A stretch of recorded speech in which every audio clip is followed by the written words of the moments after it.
je suis psychologue, psychotraumatologue, maître de conférences associé à l'Université de Metz. Bienvenue sur la chaîne Résilience Psy dédiée à la psychologie et à la conscience. Alors aujourd'hui, je suis vraiment très heureuse parce que je reçois une femme extraordinaire, Frédérique Pichard. Bonjour Frédérique. Bonjour. Bonjour à tout le monde. Et nous allons parler de l'expérience qui a transformé la vie de Frédérique, à savoir les rencontres qu'elle a faites d'abord avec un premier dauphin ambassadeur nommé Denis, et puis avec d'autres, et puis avec aussi d'autres espèces. Alors Frédéric, on va parler de toi, on va aussi parler ensuite de l'institut que tu as créé, de tout ça. On va d'ailleurs dire un petit mot pour commencer de tes deux ouvrages. Tu as écrit un ouvrage sur les dauphins ambassadeurs et un autre sur le dialogue avec un dauphin que je montre quand même ici à l'écran. Tout ça, bien sûr, on retrouvera dans les vignettes, toutes les informations pour que les personnes puissent les acquérir. Tu as aussi fait un oracle, on en parlera aussi en fin d'entretien. Alors raconte-nous cette expérience extraordinaire à Royan. Tu as une première expérience avec un dauphin ambassadeur. Est-ce que tu peux nous raconter cette rencontre? Oui, alors, j'ai rencontré Denis en juillet 2004. C'est une, dame qui m'avait prévenue qu'il y avait un dauphin libre et sauvage qui se promenait à Royan. Bon, j'y croyais pas trop, j'avais déjà rencontré des dauphins libres, en fait, en mer, mais je n'avais jamais vu un solitaire. Donc en fait, j'ai décidé de faire la route, aller le retrouver. Bêtement, j'ai demandé aux gens, dans le port, à quelle heure il arrive le dauphin, À l'époque, j'avais ce genre de questions, et en fait, il n'était pas là. On a cherché partout dans le port avec ma fille et c'est au bout d'un moment, on s'est assis. J'ai dit: «Ben, on va méditer un petit peu pour essayer de se centrer, pour le retrouver», et c'est au bout de 2 minutes, ma fille qui avait 6 ans à l'époque m'a pris le poignet, m'a dit: «Viens, on va aller à cet endroit-là». On est allé dans le port effectivement, dans une allée qu'on avait oublié de vérifier, et il était là à côté d'un d'un bateau avec un grand-père et sa petite-fille. J'apprenais plus tard que tous les soirs, il allait se rapprocher de ce bateau, comme il a toujours fait, parce que dans le temps, il noue des amitiés, en fait, avec les gens qu'il rencontre dans les ports, comme s'il créait un début d'amitié. Il avait besoin de ça, et donc en fait, immédiatement, on s'est mis, à l'eau avec lui, et j'ai senti qu'à l'époque, il avait, besoin aussi d'un soin. En fait, la relation a commencé, entre nous sur cet abandon de sa part. Je me suis retrouvée en très peu de temps avec un dauphin, qui, mesurait, 3,50 m, qui pesait, mais bon, dans l'eau, on n'a pas du tout les mêmes sensations, et il s'est vraiment, carrément abandonné dans mes bras, et ça, la relation, elle a commencé, sur cette rencontre, et ma fille s'est mise aussi à l'eau avec lui, et donc en fait, très vite, il a voulu jouer avec elle, et il l'a emportée, ce qui a créé un peu de stress sur les pontons avec les gens en disant: «Mais il va la noyer», et en fait, très vite, il est revenu. Les dauphins, il faut le savoir, adorent les enfants parce que quelque part, ils ont une énergie qui est encore très proche de la leur, en fait, dans la joie, la spontanéité, et donc en fait, bon, ça a duré pour nous très longtemps, mais en fait, c'était pas si long que ça, et moi, peu de temps après, donc Adélie est retournée, en fait, avec son papa qui l'a récupérée, et moi, j'ai continué, la rencontre, ce qui explique, sur les photos, que je suis en robe. En fait, j'avais voilà, c'était, un peu, spontané tout ça, et très vite ce dauphin m'a initiée en fait à dû capter. Alors c'est un peu spécial ce que je dis parce que ça pourrait être une projection, une interprétation, mais il y a eu d'emblée comme une sorte de communication qui s'est établie entre lui et moi, une sorte de petite voix que j'entendais quelque part, qui me montrait que quelque part, j'avais certaines peurs, et très vite l'initiation, elle a été, je pourrais dire, l'initiation primordiale, essentielle, que je n'ai jamais eue depuis, hein. C'est les initiations avec eux, c'est une fois, et ça passe dans la conscience, et donc après ça ne se répète pas, tant que c'est pas intégré, en fait. Et je pense que c'est dans ces cas-là, eh bien, le dauphin, il a pas de volonté et c'est de l'énergie qui me transmet et moi qui apprend avec cette énergie, en fait, hein. Donc l'initiation première, c'était, la cette peur, de la mort, dont j'étais absolument pas consciente et donc il y a une série de photos qui, pour moi, est très importante parce que ça représente ce moment où je suis, complètement j'enveloppe ce dauphin et il par paliers et en fait, il m'a fait avancer comme ça tout doucement et moi, quand j'avais les yeux fermés en étant avec lui, c'était comme une sorte de relaxation profonde, une sorte d'endormissement mais paisible et avec mon rythme cardiaque qui ralentissait. On sait aujourd'hui, moi je ne suis pas de nature scientifique, hein, je suis relaxologue au départ, c'est pas du tout ma formation, mais bien sûr au fur et à mesure du temps, j'ai appris plein de choses. Mais on sait que le battement de cœur des dauphins nous met nous-mêmes dans cet état de onde alpha qui fait que rien que de l'observer ou en étant à leur côté, en fait, on quelque chose en nous ralentit, nos ondes cérébrales ralentissent et c'est là effectivement, on peut avoir, bien, c'est des mômes, hein, mais des expansions de la conscience, des voilà et donc je sais pas ce qui se passera le jour où je mourrai, mais en tout cas, quelque part, il m'a montré qu'est-ce que c'était que de s'abandonner, en fait. Et en anglais, j'aime beaucoup ce terme, surrender, s'abandonner, pas dans le sens, l'abandon dans le sens du fameux mot lâcher prise, mais plus que ça, plus profond. L'abandon du contrôle de tout et de cet état de paix que nous apporte cet état de oui, de s'abandonner en fait et d'être, totalement en paix parce que quelque part, au fur et à mesure, peut-être dans mon processus à moi personnel déjà, peut-être que j'étais quelqu'un qui contrôlait, sans le savoir et que quelque part ce dauphin m'a amené à prendre conscience que, la peur initiale derrière, ce fonctionnement, c'était, la peur de la mort. Et donc en fait, ça a été la première initiation, c'était quand même pas rien. Et je suis sortie de l'eau et à partir de là, j'ai commencé à écrire, c'est le sujet du livre, du dialogue avec le dauphin. C'était, une sorte de journal. Tous les soirs, j'allais le retrouver pendant 3 semaines.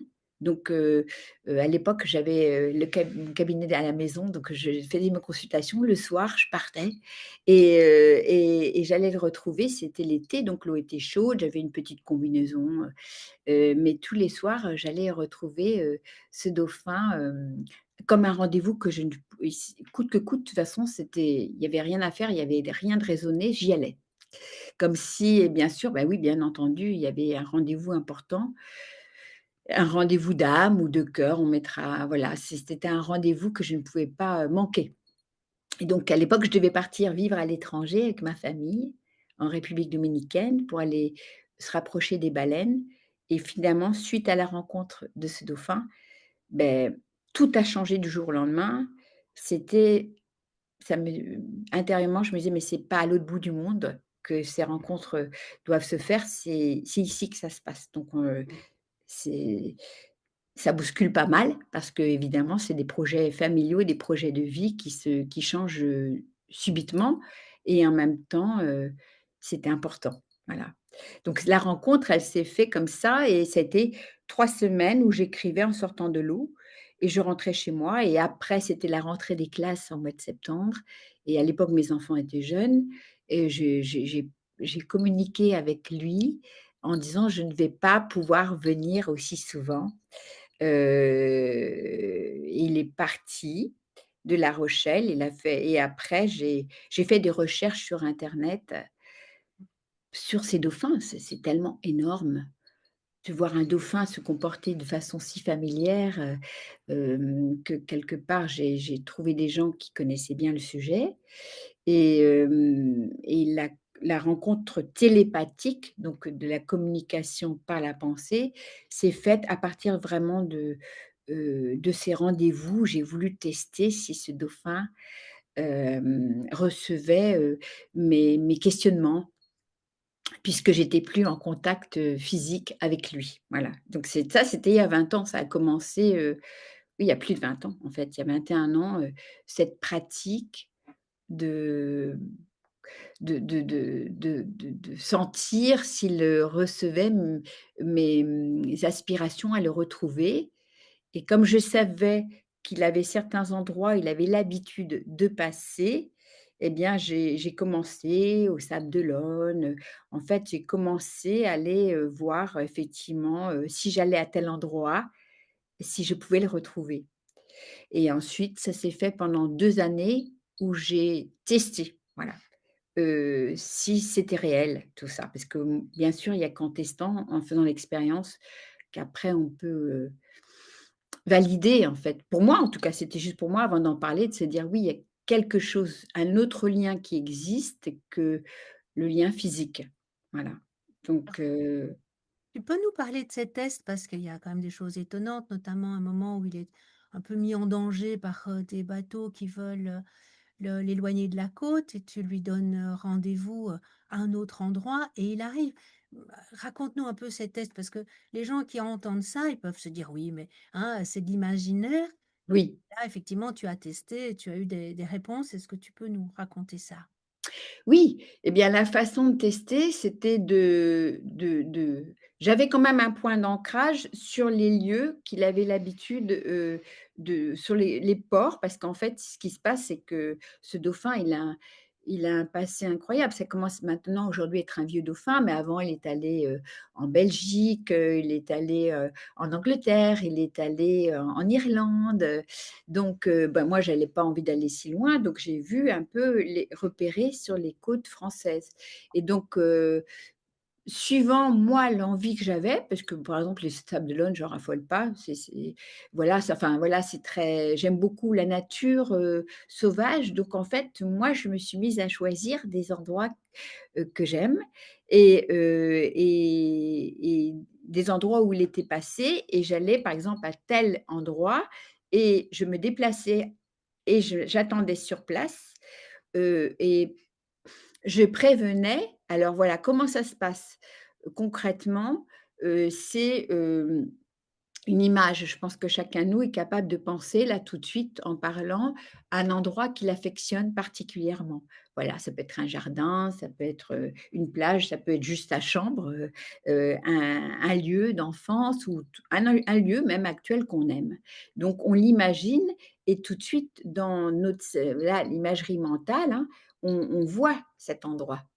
Donc on le photographie et puis après, j'ai remarqué avec le temps parce que j'aime toujours comprendre, même dans le monde subtil, c'est difficile, de faire des recherches, mais quelque part, j'aime comprendre comment ça fonctionne quand même et donc je sentais que, quand, j'y mettais l'énergie de la joie, que je ressentais, la joie, eh bien, c'était beaucoup plus, puissant. Donc en fait, ça fonctionnait systématiquement pratiquement. Mais il y a eu des loupés.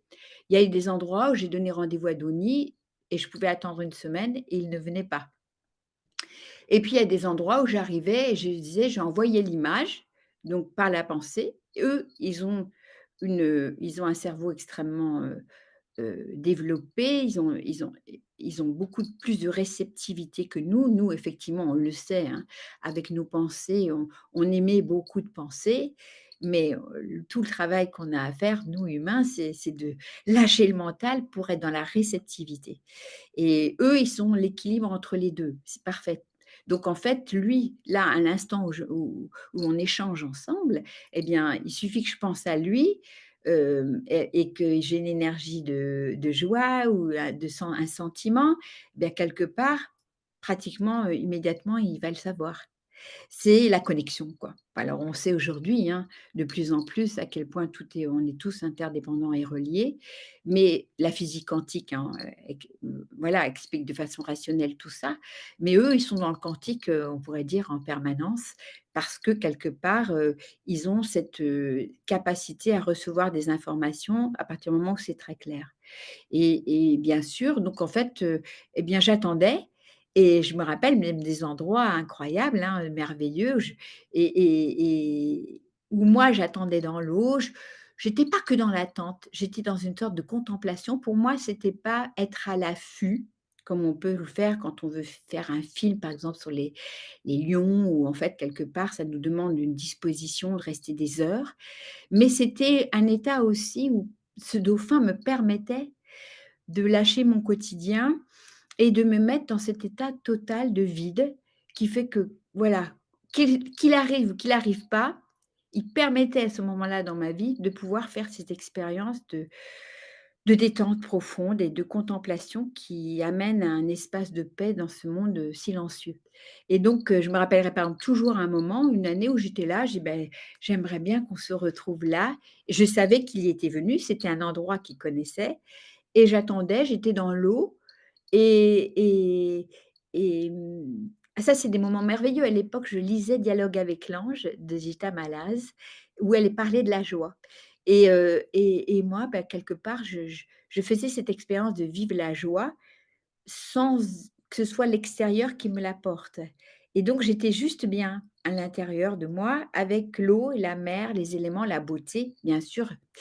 C'est ça, hein, c'est aussi des lieux de beauté et d'avoir ces je le jure sur la tête de mes 3 enfants, ces 2 dauphins à l'époque, ils étaient 2, hein, parce qu'il est mort depuis, mais il naviguait des fois beaucoup l'hiver avec un autre dauphin qui s'appelait Jean Floch et donc d'avoir 2 dauphins qui arrivent au moment où j'étais dans l'eau en même temps et qui faisaient des sauts de dire: «On est là». Et bon, alors évidemment, il y a des moments plus marquants que d'autres, mais par exemple ça, c'est un moment qui m'a beaucoup marqué parce que là, c'est une expérience directe de, les plus sceptiques pourront dire: «Beh, c'est un pur hasard». Bon, bah, elle est là au moment où ils viennent à ce moment-là. On trouvera toujours un forme de scepticisme et je l'ai tellement moi-même, étant été moi-même sceptique, je l'ai tellement expérimenté tellement de fois qu'à la fin, il y a plus aucun doute sur, la connexion. Mais même des fois au point que mes enfants me disent: «Mais tu es encore surprise?» Ben oui, j'étais encore surprise, l'hiver dernier où, c'était un endroit où je l'avais jamais rencontré, où j'avais jamais vu qu'il était allé et je dis: «Beh, là, ça m'arrangerait parce que la météo était pas bonne et que, j'avais des amis qui me prêtaient leur maison à cet endroit-là. C'était juste parfait et j'ai dit: «Ça serait génial si on pouvait se rencontrer là» et justement, au fur et à mesure de l'évolution, je me rends compte à quel point maintenant je fais attention, je préviens pas trop à l'avance, comme à une époque où je prévenais 3 4 jours en me disant: «Là, je sais que je vais venir». Là, maintenant, je sais pas si c'est l'époque actuelle avec les planètes ou si ça vient, peut-être de ma part, j'en sais rien, ça je peux pas l'expliquer, mais je réalise que maintenant je préviens Denis pratiquement la veille pour le lendemain. Parce que si je préviens trop tôt, il me pratiquement dans la mesure où lui est disponible aussi, hein, lui aussi il a sa vie, il peut être assez loin, mais là il est arrivé, je suis partie de chez moi, j'avais 6h30 de route et le soir, il est arrivé le soir où moi-même j'arrivais, où je pensais peut-être le voir que dans 2 3 jours. Donc c'est ça qui m'émerveille tout le temps parce que peut-être aussi parce que j'ai moins d'attentes aussi aujourd'hui. À l'ép j'ai constaté qu'effectivement, plus on est détaché, beh, plus c'est fluide aussi. Voilà l'expérience que je partageais pour aussi dans le message aussi, parce que bon, mon expérience est que mon expérience, mais dans cette expérience, je fais une sorte d'initiation intérieure aussi, de compréhension et je vois que plus je suis moins j'ai d'attente, plus l'information passe. Voilà et plus, bah, quelque part, je suis émerveillée parce que ça va au-delà même de ce que je pense. C'est-à-dire que la connexion, à partir du moment où l'information passe, eh bien, lui la reçoit immédiatement et donc ça prouve bien que dans l'espace et dans le temps, bah, quoi qu'il arrive, l'information, elle est immédiate. Voilà et ça, c'est pour moi en message à passer, puisque l'expérience doit servir pour pas pour parler de moi, mais l'expérience, elle sert pour dire, oui, à quel point on est en fait, chacun de nous peut prendre conscience à quel point on est interdépendants, on est reliés et encore plus avec l'énergie d'amour et du cœur, ce lien du cœur qui fait que quelque part, ne serait-ce avant de parler des gens qu'on ne connaît pas, ne serait-ce déjà que dans notre cercle de gens que l'on aime, à quel point même si on est éloigné, on est connecté, effectivement dans une époque où, bon là sur les auditeurs que vous avez, Evelyne, évidemment tout le monde le sait ça quelque part je pense, à quel point effectivement on est interdépendants et que le téléphone portable c'est juste un outil, technologique, mais en fait, à l'intérieur de nous, on a exactement les mêmes outils naturellement. Et moi, d'ailleurs, j'ai lâché un peu cette addiction parce qu'on ces petits outils-là, effectivement qui sont beaux parce qu'en même temps, on peut sentir qu'on est relié à tout le monde et on peut échanger. En même temps, à un moment donné, ça m'avait abîmée, dans ma connexion naturelle. Ça m'avait un peu j'ai sentais que j'avais plus ces antennes, aussi fluides et donc j'ai repris l'habitude, d'avoir des règles, en fait, de cadrer, tout cela de façon à utiliser aussi ce que j'ai naturellement à l'intérieur de moi et ce que l'on a tous et qu'on peut cultiver, parce que c'est chouette aussi de sentir cette reliance, naturelle. Voilà. Alors tu dis qu'il y a eu des loupés, mais évidemment, puisque tu en as tiré les conclusions que tu viens de nous exposer, c'est aussi parce qu'il y a eu beaucoup moins de loupés que de réussites. Et Oui, tu as par exemple parfois donné rendez-vous à des dauphins parce que, vous étiez en train de filmer, pour une émission Arte, je pense, et le dauphin est venu. Donc il y a aussi, des des preuves. des preuves très Ouais, fortes. des preuves. Voilà, Dans ton absolument. bouquin, d'ailleurs, quelque chose de très beau, tu dis: «C'est bien de comprendre la respiration, de la comprendre au niveau physiologique, scientifique, mais c'est bien aussi de respirer, c'est-à-dire de faire l'expérience par soi-même», et c'est ce que tu as fait. Est-ce que tu peux nous parler de ces dauphins ambassadeurs avant d'aller plus loin? Qu'est-ce que c'est un dauphin ambassadeur? Qu'est-ce que c'est, ces dauphins qui finalement, voyagent seuls? Est-ce qu'ils voyagent toujours seuls? Parce qu'on entend parler aussi de certaines choses des dauphins, ambassadeurs, et toi, tu en as expérimenté, enfin d'autres choses, quoi. Parle-nous de ça. Alors les dauphins ambassadeurs, oui, c'est vrai, il y a toutes sortes de versions, hein, sur ces dauphins. Alors je dis à chaque fois, il y a plusieurs vérités, une vérité plurielle, n'est-ce pas? Chacun en tout cas, dans mon expérience, pour moi, ce sont vraiment des dauphins de toute façon, ils ont quoi qu'il arrive le terme dauphin solitaire officiellement, dauphin solitaire dit ambassadeur, dans le sens ambassadeur de leur espèce. C'est-à-dire qu'en fait, ils viendraient auprès des humains, des hommes, représenter, leur espèce et donc ils se comportent de façon très familière, contrairement aux groupes, qui peuvent, quoi qu'il arrive, s'approcher de nous, hein, même dans le monde sauvage, en pleine mer. Eux, ils ont un comportement qui est très proche de nos chiens, de nos chats. Ils viennent nous regarder, nous connecter avec le regard. Ils viennent susciter en nous une émotion, une communication. Après voilà, sans mettre d'interprétation, de projection, de toute évidence, ils viennent nous rencontrer pour communiquer, pour qu'il y ait une ouverture entre lui et nous. Donc après, ces dauphins-là, c'est sûr que, il y a d'autres dauphins que nous sommes allés observer. Il y a eu même une thèse qui a été faite, par une femme scientifique sur ces dauphins-là qui ont une période assez intense de rencontre avec les hommes et qui, à la fin de leur vie, se retirent, se rapprochent soit d'un groupe, soit disparaissent complètement parce que c'est le temps pour eux de mourir ou ils disparaissent complètement, on n'a plus de leurs nouvelles. Mais tous ont ce comportement assez identique. Celle qu'on est allé filmer pour Arte, c'est Dusty, elle est toujours en vie. C'est une femelle qui vit en Irlande. Tous, ont le même comportement, c'est-à-dire être, très ouverts, si on va les voir, ils nous regardent, ils restent à nos côtés, Donnie, par exemple, il peut se retourner sur le dos, f pour montrer son ventre, pour montrer qu'il a confiance en nous. Donc bon, certaines personnes disent que c'est des dauphins qui ont été relâchés, qui ont été en captivité, qui ont été tellement habitués aux hommes qu'ils peuvent plus, rencontrer un groupe parce que les groupes bien sûr sont constitués, c'est des familles à part entière, donc on rentre pas dans un groupe comme ça. Certains disent que c'est des dauphins qui ont été, utilisés par l'armée parce qu'on sait, il y a un très beau film qui a été fait sur un beluga, justement pour montrer que les dauphins étaient utilisés en tant qu'espions, pendant les guerres froides. Donc en fait, il y a toutes sortes de versions. J'ai rencontré des dauphins ambassadeurs, qui sont morts depuis, mais qui pour de toute évidence, étaient des dauphins qui, à mon avis, avaient été en captivité, étaient devenus dépendants des hommes. Le cas de Donnie, ce dauphin-là, lui, vraiment, encore une fois, ça ne reste que mon avis, mais c'est une vraie volonté, hem, comme s'il avait une vocation, une mission, de dans cette, vie-là, de faire, le lien entre, son univers et le nôtre, puisque je l'ai même rencontré par 3 fois et là, c'est ce qui m'a permis, en tout cas moi, de valider cette thèse-là, qu'il était lorsque je l'ai vu à l'époque, il était avec un groupe.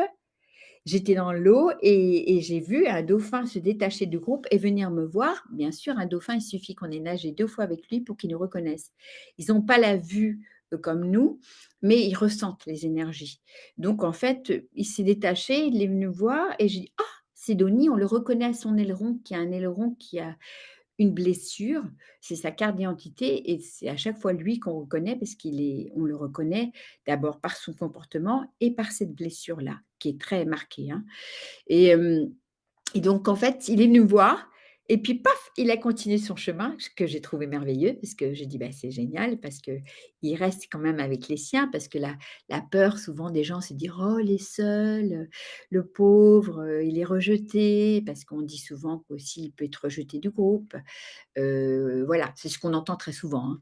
Il a été rejeté et donc Donnie, non, pour moi, de toute évidence, il rencontre de temps en temps les siens.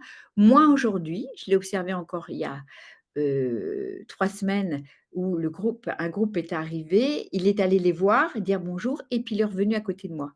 Mais voilà, en tout cas, il sait qu'il y a un groupe pas loin et de temps en temps, il vient à cet endroit-là. Donc voilà, c'est un choix. Pour lui, je l'ai tellement observé, j'ai passé tellement d'heures à l'observer. Pour moi, ce dauphin, je ne sais pas si certains, de vous connaissent, les femmes hindoues qui font ce qu'on appelle des darshan où les gens, vont rencontrer, ce regard, juste, le regard. Beh, lui, quelque part, il fait la même chose. C'est-à-dire que en regardant les gens. Et moi, j'ai tellement observé les gens, dans des endroits où il va dans les ports, par exemple l'été, où il va, vraiment à quai, de façon à ce que les gens viennent à côté sur le quai. Eh bien, lorsque les gens croisent le regard du dauphin, il y a le silence radio pour tout le monde, qu'importe qui nous soyons et il y a quelque chose qui se passe et c'est évident qu'ils ont un don à connecter le cœur. Enfin, pour moi, c'est là que ça se passe. Il y a le cœur qui est touché et du coup, il y a on sent les gens dans une sorte de rêve, de prise de voilà, on ne peut pas interpréter ce qui se passe dans leur âme ou dans leur conscience, mais en tout cas, il y a quelque chose qui se passe et c'est ça qu'il fait. Il fait ça, il le fait, mais d'une façon, je suis émerveillée, quoi. À chaque fois, il se met l'été à tous les endroits où il y a des bateaux remplis de ferries, des ferries remplies de gens et au moment du départ, il va à l'arrière du bateau, il se fait voir et une fois que le bateau est parti et ben, il revient et c'est beau, quoi. C'est beau de voir à quel point il y a un don de lui et qu'il joue ce rôle. Voilà. Mais ça ne reste que mon observation, hein. Voilà, parce que c'est pas une mais en tout cas, c'est 20 ans d'observation où je dis: «C'est incroyable» et de conscience, et dans cette façon de m'apprendre, de me transmettre, un jour, il m'a appelée, parce qu'il y a des échanges télépathiques et puis des fois, peut-être que je suis moins réceptive, et du coup, il me montre physiquement les choses et une fois, je sens l'appel, donc je viens, je me mets dans l'eau et puis, je me rapproche, il se rapproche de moi et là, ma main, touche son cœur et je sens le battement du cœur du dauphin très fort au point que et je me dis: tout de suite, j'ai un côté naturellement, très protecteur, et tout de suite, j'imagine que ça va pas. Donc, je tout de suite, je me dis: «Oh», je m'inquiète, je me dis: «Oh, ça va pas Donny», et lui, il capte ma pensée parce que toutes nos pensées, il les capte. C'est d'ailleurs, Rupert Sheldrake, qui connaît très bien, Patrice, Van Hersel, qui a fait des observations avec, les chiens, les chats, même de façon, avec une caméra pour observer, comment est l'attitude du chien quand son maître arrive à telle heure, et donc il a, hem, prouvé, que quelque part les animaux, les chiens, les chats captent nos pensées avant que nous-mêmes les ayons conscientisées. Donc en fait, il a tout de suite capté le fait que je m'inquiète et il m'a rassurée. Donc il s'est remis en fait, dans sa position normale et puis il m'a montré que tout allait bien. Donc il revient vers moi, il se met en vertical et donc du coup, je dis: «OK, bon alors je mets ma main sur son cœur», et puis là, il me fait comprendre de façon physique qu'en touchant le cœur des hommes, en fait, c'est comme ça, que c'est en touchant le cœur que la conscience, s'ouvre, et donc en fait, c'était une clé pour moi parce qu'il devait comprendre que je veux toujours comprendre comment ça fonctionne.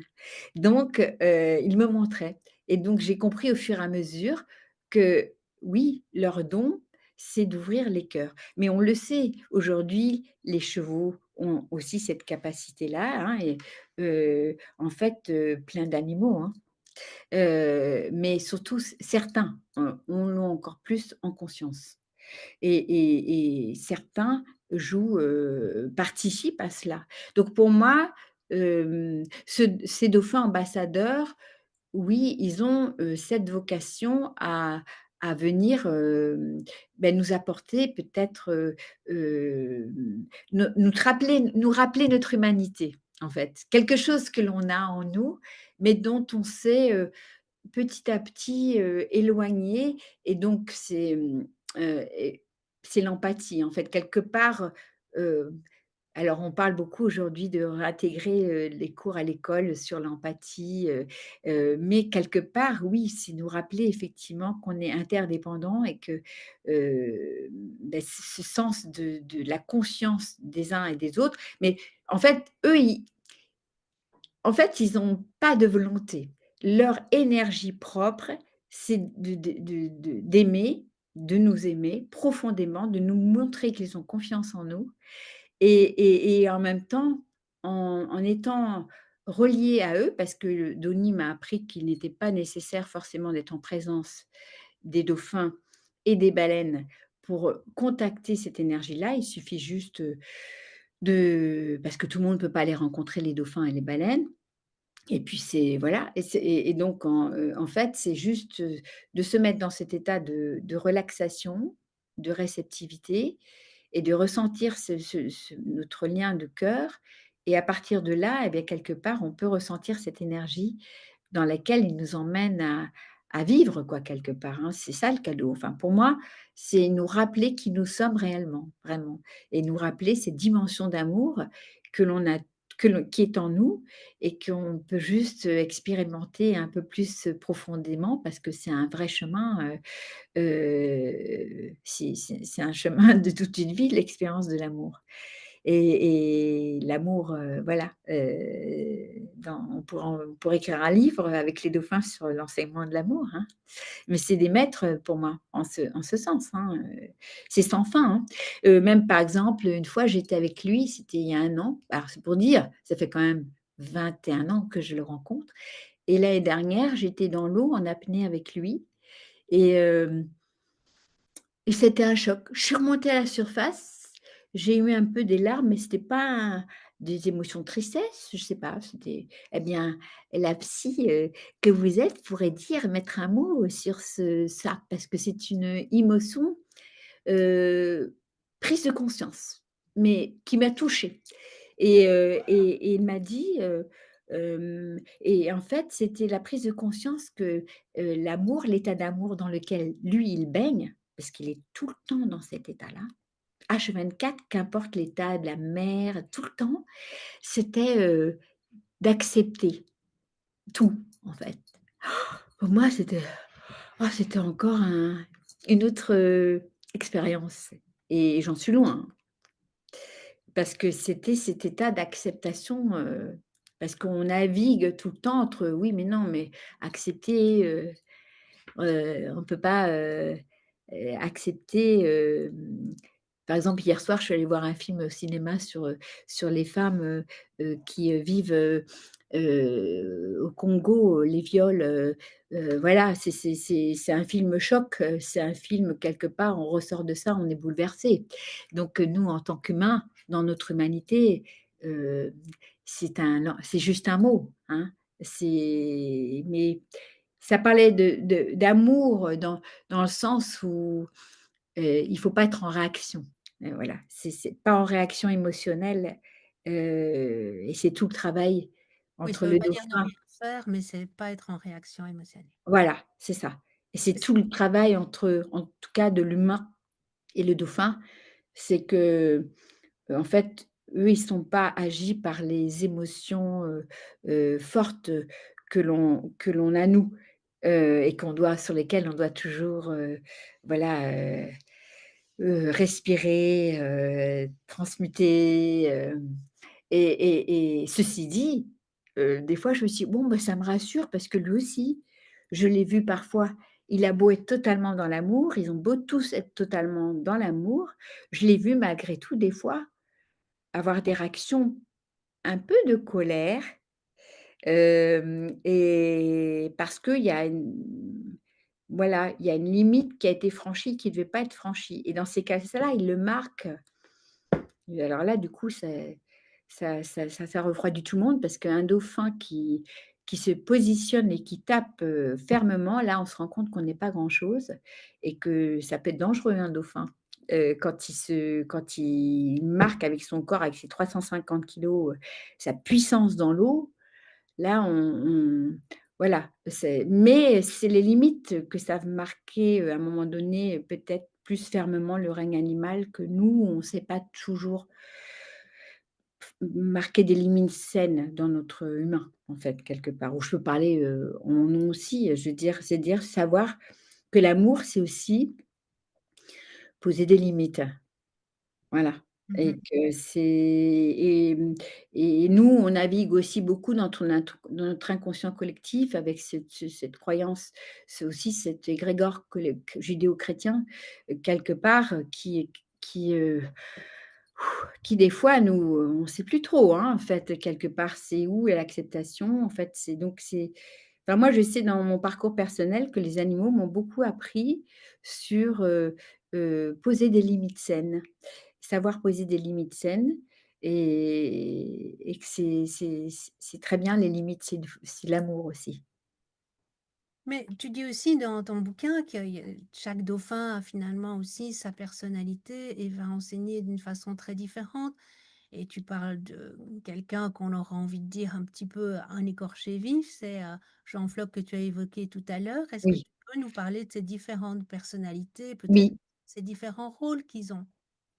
c'est juste. Merci de parler de ça parce que je me suis rendu compte, oui, à force d'en avoir rencontré plusieurs, qu'ils ont la même vocation dans leur attitude, mais il y en a certains qui ont effectivement, ils ont tous leur personnalité et il y en a qui ont été blessés.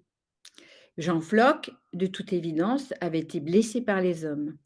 Et donc, oui, on pourrait parler en cela qu'il y a une forme d'ego, effectivement, chez il y a cette part de cette mémoire qu'ils ont et lui, du coup, je l'ai vu, ils sont tellement intelligents, par exemple, qu'ils savent, par exemple, quand, un pêcheur arrive, par exemple, à un endroit pour aller retrouver son bateau. Et donc il utilise ce qu'on appelle une annexe un petit bateau pour aller rejoindre son bateau. Eh bien, j'ai vu Jean Floch et un autre dauphin qui s'appelait Zafar qui, par quand ils voyaient le pêcheur arriver, d'emblée, il allait l'attendre à son bateau pour montrer que bon, il savait que telle annexe appartenait, à tel bateau. Donc c'était incroyable. Je me suis dit: «C'est incroyable parce qu'ils ont une telle mémoire qu'ils savent». Mais j'ai remarqué aussi que Jean Floc, par exemple, se rappelait, ça c'est une déduction, hein, j'ai pas les preuves, se rappelait que, en fait, il avait dû se prendre des coups avec, la pagaie et que du coup, des fois, bah, lui, à son tour, il faisait peur aux pêcheurs. Donc il y a eu des gros soucis à un moment donné parce qu'évidemment, on là, beaucoup de pêcheurs, par exemple en Bretagne, les anciens pêcheurs ne savent pas nager. Et donc c'était une angoisse en fait pour eux de rejoindre le bateau. Donc bien sûr, hein, dans l'association, fallait gérer tout ça parce qu'il faut prendre en considération tout le monde, hein. C'est pas parce qu'on protège les dauphins ambassadeurs que quelque part, on se fiche, des pêcheurs. Au contraire, fallait trouver justement tout cet, apaisement, cette conscience d'écouter et bien sûr, c'est normal d'avoir peur et par la peur, des fois, on peut donner des coups. Donc c'était mais Jean Floc, je sais que par exemple, lui, il avait ces mémoires-là traumatiques et je remarquais aussi, suivant les personnes avec lesquelles il interagissait, bon, à l'époque, on avait encore le droit de nager avec eux, maintenant c'est interdit en France et dans certains pays, pas partout, mais en fait, suivant l'énergie de la personne, je pense que c'était un dauphin qui, c'est comme nous les humains, hein, si on n'apprend pas, si on est très éponge, eux, ils sont hypersensibles. Alors on parle d'hypersensibilité chez l'humain, mais eux, par nature, c'est des êtres hypersensibles. Mais certains, quelque part, Donnie, j'ai remarqué, par exemple, quand il va à un moment donné avec les gens, hop, il s'en va un moment, il fait ses mouvements, il bouge un peu, il revient systématiquement, hein. Donc lui, il sait, effectivement, faire une sorte de nettoyage, énergétique, mais Jean Floc, il absorbait tout et donc c'était un dauphin, très sensible, très qui avait été blessé et c'est là alors je ne sais pas si je peux parler de ça, mais si, je vais en parler parce que c'est quand même ce que j'ai vécu. À l'époque, j'utilisais beaucoup les élixirs, je ne le fais plus aujourd'hui, hein, mais ça fait partie des activités, mais beaucoup les élixirs floraux, les activités donc bon, on connaît tous les fleurs de bac et tout ça, mais là, j'utilisais des fleurs d'Australie, des fleurs les fleurs d'Alaska. Je me rappelle, lui, c'était avec une fleur d'Alaska et j'ai vu à quel point, par exemple, si on met un élixir à côté d'un cheval, d'un humain, pour nous, ça va pas nous faire grand-chose. Si on met la bouteille, hein, l'élixir de fleurs, ça va pas nous faire grand-chose. Si on met ça à côté d'un cheval, je l'ai fait expérience, ou d'un dauphin, c'est de la dynamite. C'est pour ça que nous, il faut pas mettre la bouteille tout à côté de lui tellement ils sont sensibles. Ils perçoivent tout et donc si c'est trop fort, c'est pas bon pour eux. Mais lui, je l'ai vu, j'avais amené un élixir justement, par rapport à ses traumas et j'ai vu ce dauphin juste après me faire tout un show, c'était magique, hein. Une révérence, une sorte de danse pour remercier du soin qu'il avait reçu. Donc bon, ça n'a pas empêché, de mourir plus tard, hein. On n'aura jamais la preuve, mais c'était un dauphin, qui j'ai souvent entendu en Bretagne, il a été dynamité, il parce que, oui, il a posé des problèmes vis-à-vis de certains pêcheurs qui avaient peur de lui. Voilà et on en revient toujours à l'histoire ben, d'arriver à communiquer, à dire: «Mais non, voilà, mais maintenant je comprends plus qu'on puisse complètement avoir peur». Moi, j'avais pas cette relation avec lui, mais voilà, donc c'est souvent les dauphins, certains dauphins comme ça disparaissent aussi, parce que, mais je suis contente quand même, parce que je pense que c'est là où il faut faire confiance au temps, même si des fois, il y a eu des moments de découragement, on se dit: «Mais on va jamais y arriver» et finalement, quelque part, avec le temps je trouve qu'il y a une prise de conscience, il y a du respect, heu et je sens que Donnie est protégé et par exemple lui, bien sûr, lui par contre c'est un vieux sage, c'est tout. Je crois que c'est chez les dauphins comme chez les humains, il y a des âmes qui sont peut-être, plus vieilles et quelque part, lui, c'est vraiment il a le comportement d'un vieux. Il sait qu'il doit pas rester tant de jours à tel endroit parce qu'après ça va poser des problèmes. Il sait partir. En fait, il a pas du tout besoin d'une association pour le protéger aujourd'hui. Il est c'est l'être le plus autonome que j'ai jamais rencontré dans ma vie, quoi. Il est en autonomie totale et il sait ce qu'il fait et il est heureux dans ce qu'il fait. Il est vraiment heureux dans sa dans ce qu'il dit et pour aller plus loin, justement, dans cette preuve qu'il est heureux, le deuxième film qu'on a fait pour, France 2, qui est un film magnifique, qui s'appelle «Le plus beau pays du monde, opus 2». C'est un très beau film sur le lien interespèces, que Frédéric Foujas a fait. C'est un réalisateur qui fait depuis des années des films là-dessus. Le premier était très beau aussi avec Bruno Vienne, un dauphin ambassadeur, messager de la mer. Et bien, quand l'équipe de tournage est venue, après, il y avait eu, des subventions du ministère de l'Environnement pour faire ce film et je comprenais que le réalisateur moi, je parlais pas dans ce film, c'est une toute petite séquence et je comprenais que le réalisateur, à un moment donné, disait, «Oui, Frédéric s'inquiète pour ce dauphin». C'est vrai qu'à un moment donné, je m'inquiétais pour lui, il y a longtemps. Et je lui demande de retirer cette phrase quand je visionne le montage. Je dis: «Non, je ne veux pas qu'on parle de peur parce que ce film va passer, à Noël, où il y a plein de gens qui vont voir ce film. Si on parle de la peur, on sait aujourd'hui que on parle de quelque chose et on se focalise sur cela et ça va la créer. Donc je ne veux pas, je te demande de retirer». Heureusement, j'avais demandé sur le contrat que je puisse valider et donc il me dit: «Mais alors quoi?» J'ai dit: «Beh, si tu ne me crois pas, on va faire une communication animale avec une vraie communicatrice animalière dont c'est le métier pour vérifier. Est-ce que tu veux bien?» Il a joué le jeu je donc on pose la question au dauphin. C'est quand même extraordinaire de la part d'un producteur, d'accepter cela. Et en fait, la phrase qui avait été communiquée de ce dauphin à cette communicatrice animalière, Marie Guetten, qui est à la retraite depuis, mais qui est vraiment une pointure et il disait alors c'est difficile, hein, parce que je peux comprendre qu'on peut dire n'importe quoi, un dauphin ne parle pas le langage humain. Quand on parle de télépathie, on parle de, vibrations qui sont échangées et c'est un langage universel et les mots traduisent ce qu'il dit, hein. Et donc en fait, son message c'était, «Je représente, l'amour, pas la peur». Je me rappellerai toujours parce que la phrase, c'est comme c'est elle qui l'avait traduit en anglais avec son langage anglais: «I represent love, not fear». Donc je suis voilà et c'est tout était dit. Et à partir de là, il n'a pas, laissé cette phrase. Et après, pendant le tournage, eh bien, le dauphin, son intention, c'était, juste de connecter le téléspectateur. Donc c'est flagrant, quoi. Il sort de l'eau, il regarde la caméra, il participe vraiment activement.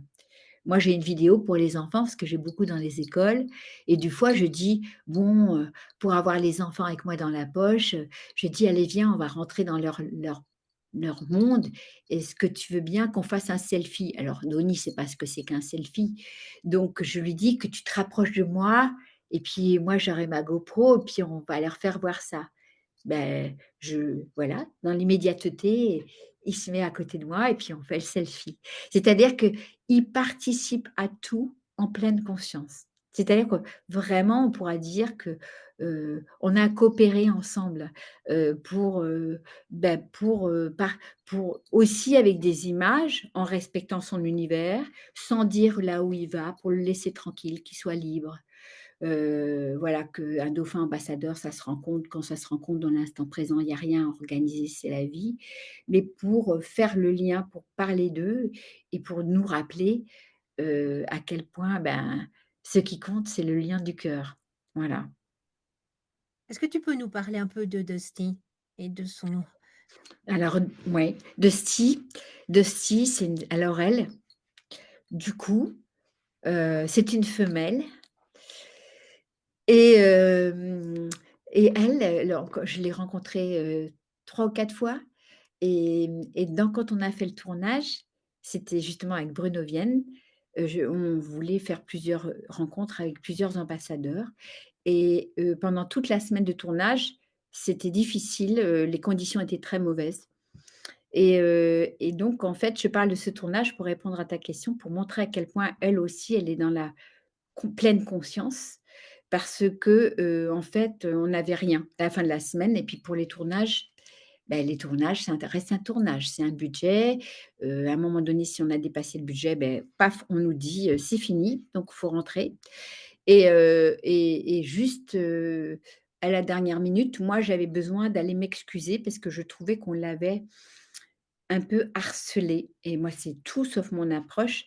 J'étais gênée, qu'on la traque un peu trop pour faire des images et je vais la voir et je vais lui dire au revoir et mais je vais m'excuser et en fait, à ce moment-là, elle vient poser alors moi je suis encore en combinaison, je suis sortie de l'eau et elle vient, poser, c'est carrément son rostre à côté de moi et je lui parle et je m'excuse et là, elle reste à côté de moi, elle retourne sa tête, elle me fait un voilà, elle prend soin de moi et je vois qu'elle commence à elle est en empathie, elle veut me montrer que mais il y a tout va bien, qu'elle comprend et là je dis: «Mais c'est merveilleux, est-ce que tu veux bien, qu'on filme ce que tu es en train de me faire vivre?» parce que moi toujours mon intention c'est de participer à faire ce lien avec les images pour, que voilà, qu'avec des images, on peut vraiment ouvrir les cœurs aussi des humains, hein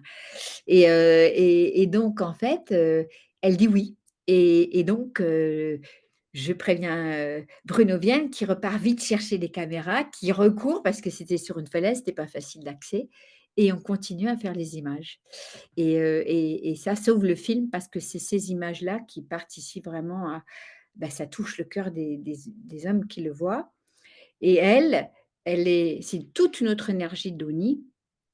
C'est une énergie alors là, on pourrait dire que je fais un transfert, d'humaine, femme, sur elle, mais c'est vrai qu'elle elle est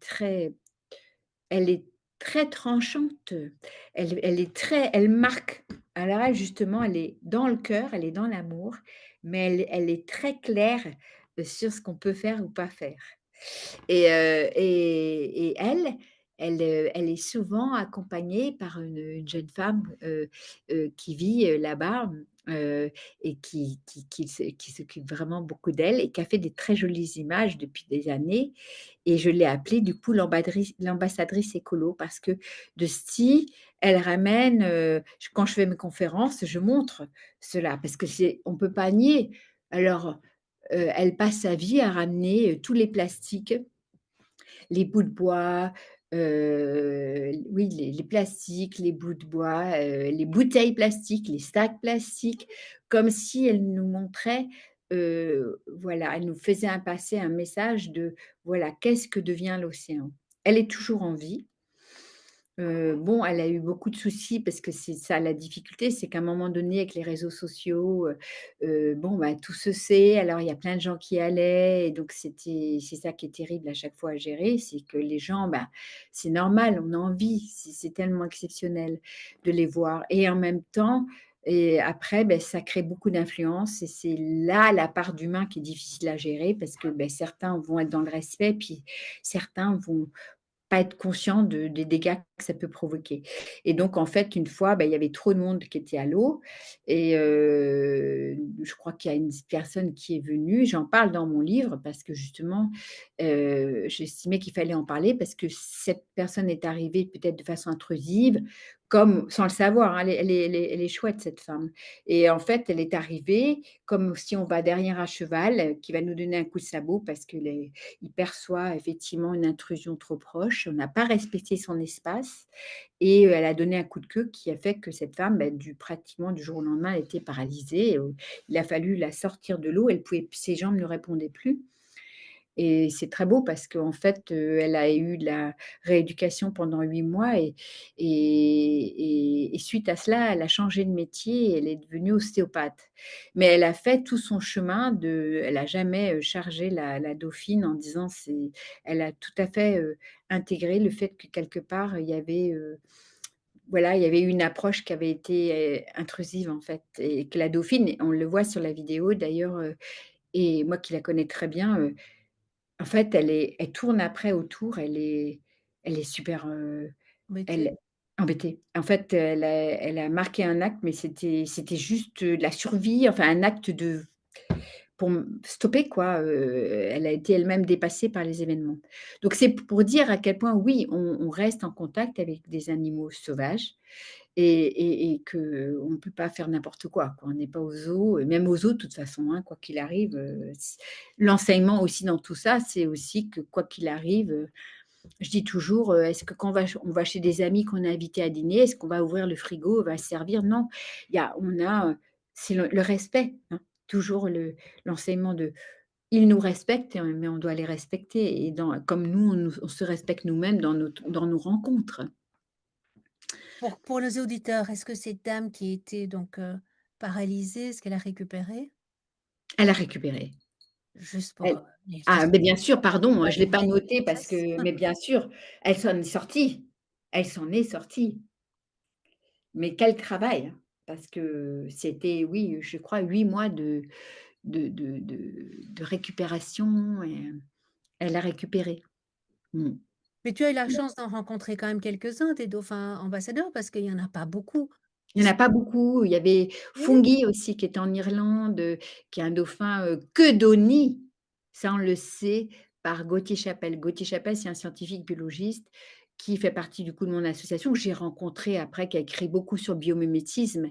Mais lui aussi qui avait rencontré Randy Doni, hein, en Belgique. Donc son expansion de la conscience a commencé à ce moment-là et donc du coup, lui, il connaît tout son parcours, il l'a suivi partout et c'est lui qui m'avait prévenu que, Donnie était allé rencontrer Fungi, qui était un autre vieux dauphin ambassadeur, plus vieux et qui lui, vivait depuis plus de 24 ans dans la baie de Dingle.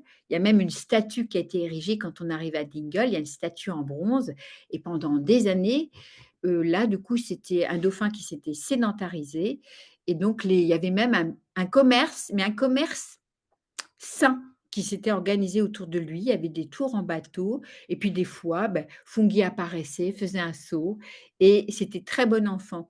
Les Irlandais, je trouve que ça commence à devenir comme ça chez nous, mais les Irlandais ont un lien avec la nature, extraordinaire et pour eux, bien sûr, ces dauphins, ils ont été accueillis, avec, amour et bienveillance dès le début, ce qui était pas du tout le cas en France il y a 20 ans. Donc en fait, Fungi, oui, était aussi, Donnie est allé passer 3 jours avec lui. Ça aussi, je trouvais ça merveilleux. Je me disais: «Les dauphins ambassadeurs se rencontrent entre eux». Alors hasard ou pas hasard, mais Donnie est resté 3 jours en baie de Dingle avec ses dauphins et donc lui, il était très calme, il avait voilà, il était lui, à la fin de sa vie, il interagissait plus du tout avec les gens. Son cadeau, c'était d'offrir des seaux. Mais il était très proche de Donnie dans sa façon d'interagir avec les gens. Moi, je l'ai rencontré, c'était un dauphin assez extraordinaire. Il y a Jean Floch, il y a Zafar, mais en France maintenant, aujourd'hui, on n'a plus que Donnie. Mais après, il y a une thèse qui a été faite, on se rend compte que, à Hawaï, il y a enfin, en Inde, il y a eu d'autres dauphins solitaires comme ça et tous, ont été, d'ailleurs ma fille a fait un petit film comme ça et on parle de cette thèse effectivement sur cette femme qui parle de tous ces dauphins et le comportement de ces dauphins et tous ont en commun cette familiarité et sont aimés. Il y a même des endroits, où oui, effectivement, je crois que c'est à Hawaï, où ils sont, beaucoup plus, reliés à cette conscience. Bon, leur lien spirituel se trouve avec la nature, il y a rien de religieux là-dedans, c'est juste cette conscience, que les animaux comme les aborigènes sont des grands sages et donc il y a eu toute une cérémonie, de fête, lorsque le dauphin ambassadeur, est mort, pour honorer,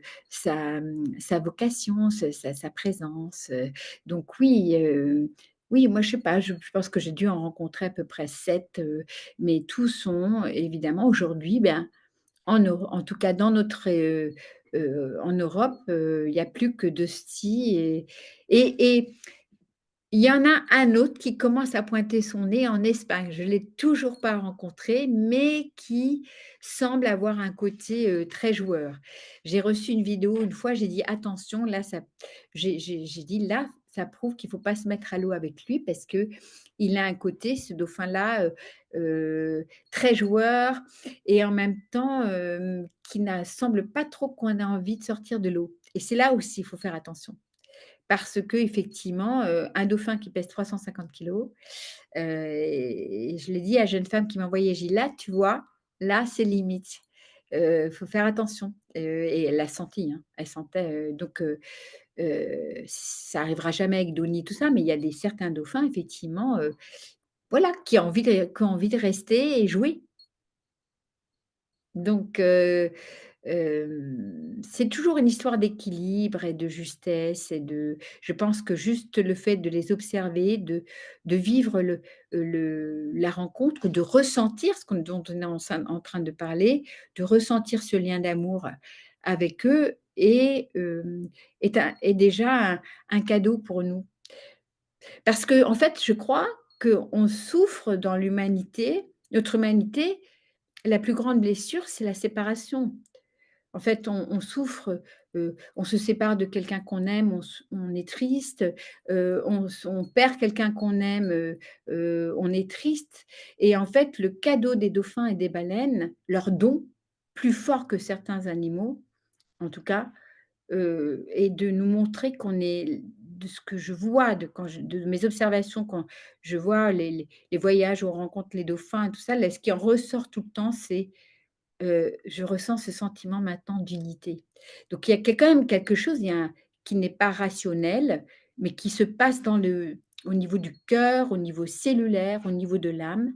Il y a quelque chose qui fait que, d'un seul coup, on est réunifié et ça, c'est ça qu'ils nous apprennent et c'est ça leur message, de reprendre connexion conscience qu'on est nous formons un seul corps, quoi, quelque part, un seul univers et qu'on est tous reliés, interdépendants et quand on reprend contact avec ça, en tout cas moi je le sais personnellement, c'est ce qui m'a guérie. Ça a été ma grande guérison, c'est de sentir cette interdépendance.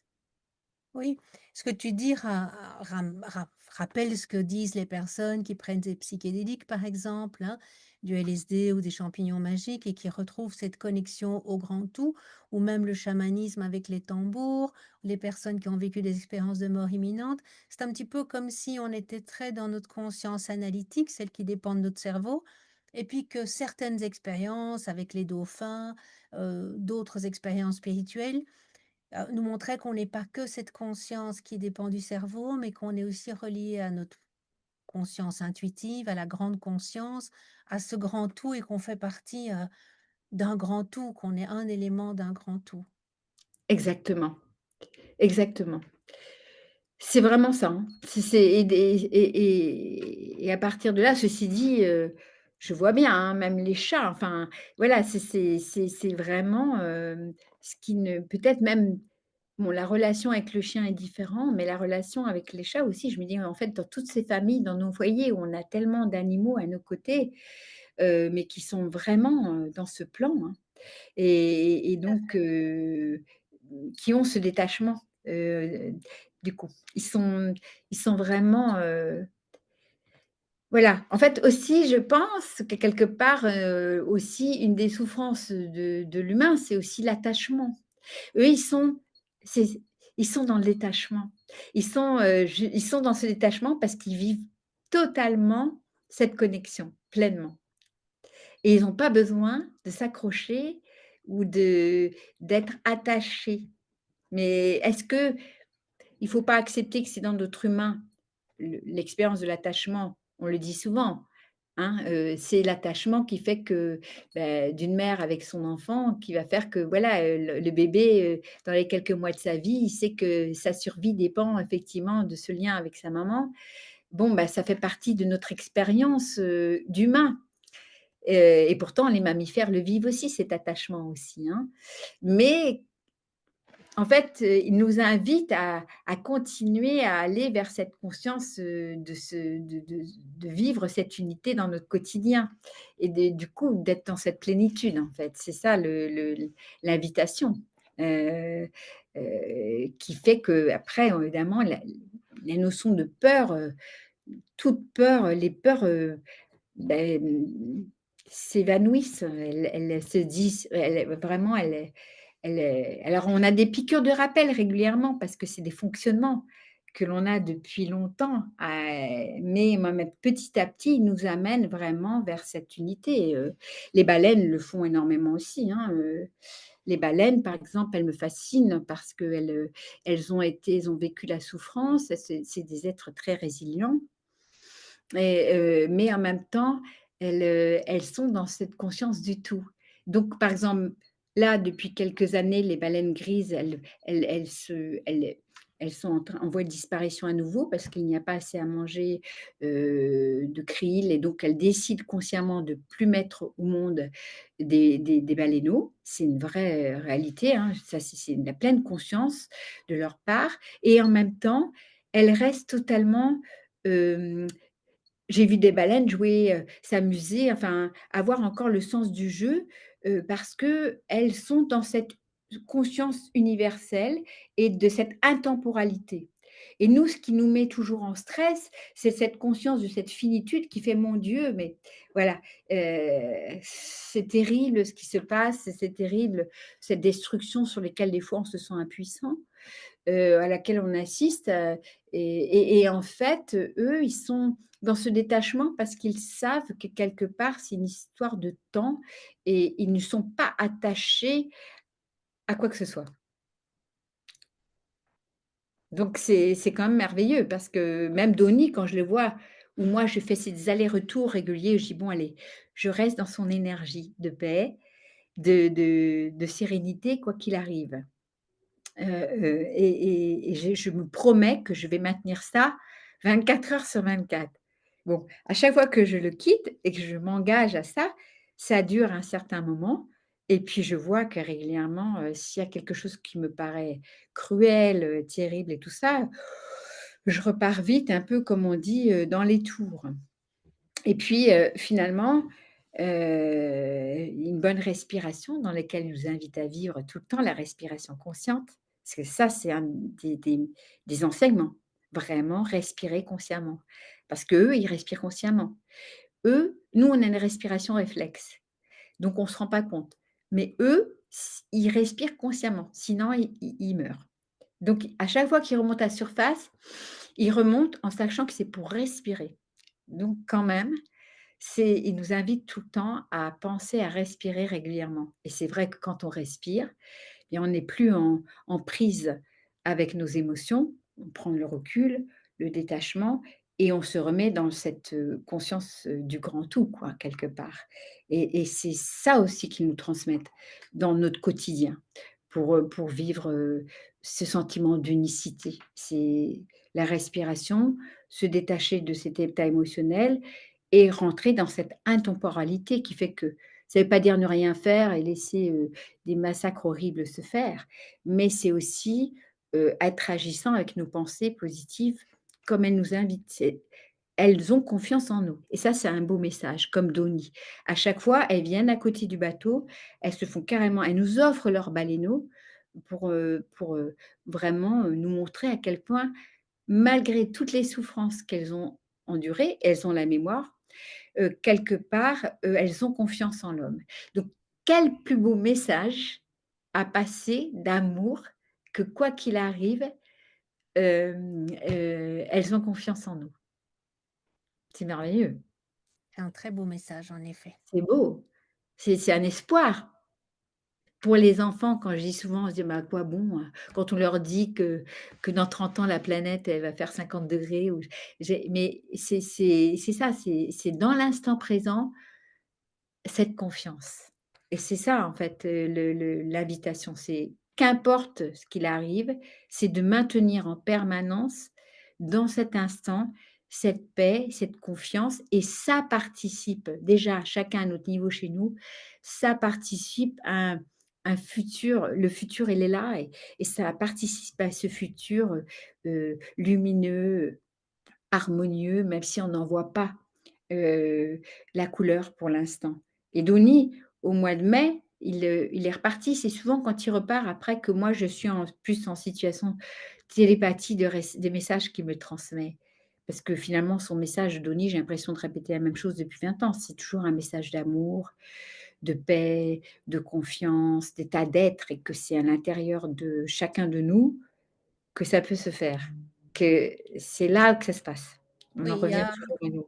un message sur l'écologie générale, environnementale, mais il y a aussi un message sur l'écologie de l'être, c'est-à-dire de notre propre écologie personnelle. C'est ça, vraiment. En tout cas, peut-être que c'est le filtre qui passe par ma personne, en tout cas, quelqu'un d'autre recevra autre chose, mais de toute évidence, il y a même pas besoin de faire des télépathies, il y a juste à passer à l'observer, à interagir avec n'importe qui, c'est toujours quelque part, lui-même est totalement en paix, quoi.